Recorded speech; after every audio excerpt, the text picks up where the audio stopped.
Bismillahirrahmanirrahim. Assalamualaikum warahmatullahi wabarakatuh. Alhamdulillahirabbil alamin.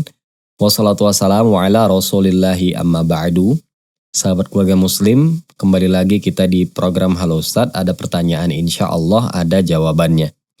Bersama saya Rucardi yang akan menemani antum semuanya di 30 menit ke depan.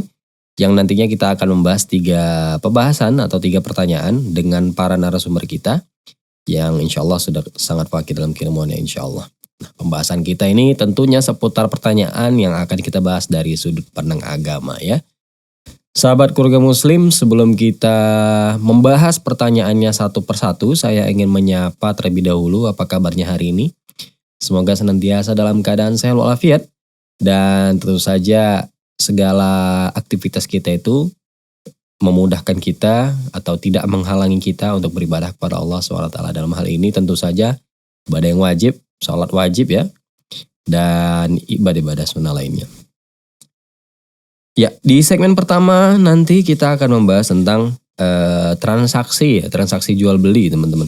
Namun sebelum saya bacakan detailnya, saya ingin mengajak terlebih dahulu untuk terus berdonasi ke Salam TV Peduli agar kami bisa terus mengudara di tengah-tengah umat untuk menyampaikan pesan-pesan kebaikan.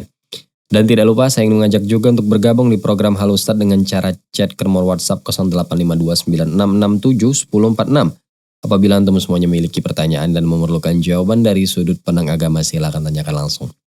Baik, di segmen yang pertama ini kita hubungi Ustadz Zulham.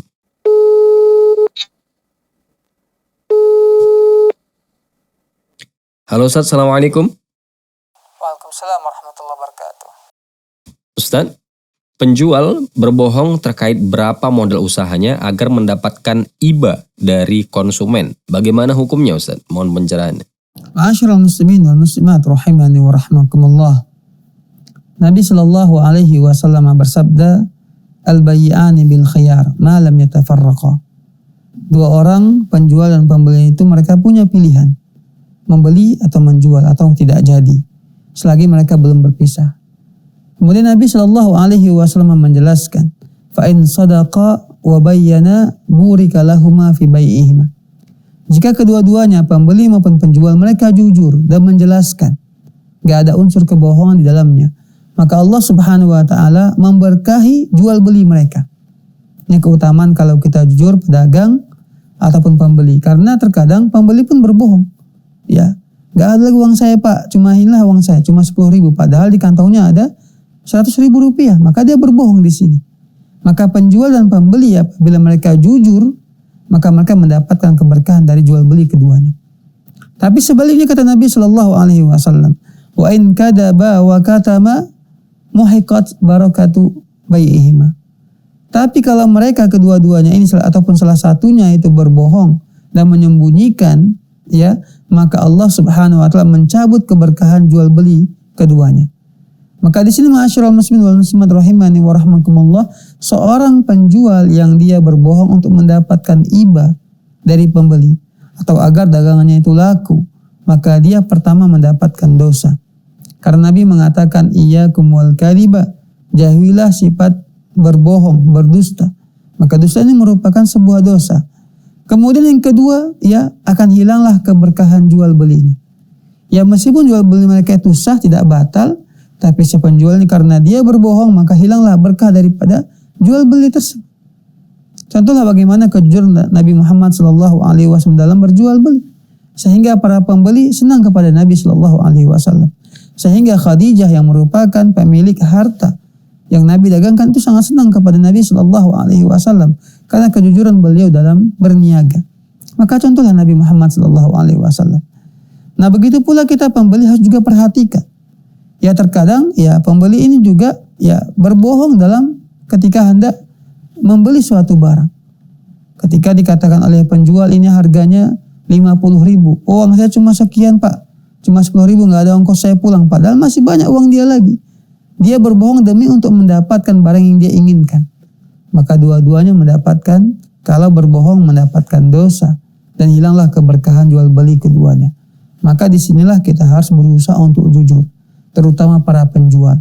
Banyak sekali hadis yang memberi motivasi kepada para penjual untuk jujur dalam jual beli mereka, untuk tidak menipu, untuk tidak berbohong, ataupun yang menzalimi pembelinya dengan cara menipu, berbohong, atau menyembunyikan aib-aib yang dia miliki daripada dagangannya. Ya, agar apa? Laku mendapatkan keuntungan. Jauhi ini semuanya dan harapkanlah keberkahan daripada usaha. Ya Allah Subhanahu wa taala mudahkan kita untuk melakukannya. Wallahu taala alam. Iya, syukran jazakallah khairan Ustadz Zulham atas penjelasan dan jawaban yang Masya Allah. Ya teman-teman, tentu ini tidak jarang ya, lumayan sering kita jumpai terkait penjual yang mungkin agar kita selaku konsumen itu memberikan rasa iba kita. Terlepas dari apakah dia berbohong atau tidak. Namun dalam pembahasan kita kali ini adalah bagaimana kalau seandainya dia itu berbohong ya terkait berapa malusanya agar mendapatkan iba dari konsumen. Nah, dalam transaksi jual beli teman-teman yang namanya konsumen dan penjual itu harus sama-sama jujur, bukan hanya penjualnya saja. Misalnya seperti yang disampaikan oleh Ustadz Zulham tadi ya, misalnya penjual bilang modal dia sekian. Nah, memang itu jujur gitu ya. Dan ternyata si pembeli atau konsumen ini bilang, udahlah bang, gak ada lagi uangku. Padahal sebenarnya di kantong dia juga masih ada. Nah itu juga berbohong teman-teman. Jadi bukan hanya pihak penjual aja yang diharuskan untuk jujur, tapi kita selaku pembeli juga harus jujur. Kenapa harus jujur? Agar transaksi jual beli tersebut mendapatkan keberkahan teman-teman. Karena kalau seandainya adanya kebohongan di situ, ya oke, transaksinya tetap sah, namun tidak adanya keberkahan. Nah dalam dunia ini kan yang kita cari itu berkah ya teman-teman, bukan hanya sahnya saja, tapi keberkahannya juga harus kita capai gitu. Jadi sebisa mungkin ya kita coba untuk sejujur mungkin ya, dan agar apa yang kita beli dan apapun yang kita jual itu nilainya menjadi berkah. Semoga tercerahkan sahabat muslim. Nanti akan kita lanjutkan di segmen kedua. Jangan kemana-mana, tetap di program Halo Ustadz. Ustadz, Ana dipinang oleh laki-laki yang bekerja di bank konvensional. Bagaimana ya Ustadz? Mohon pencerahannya.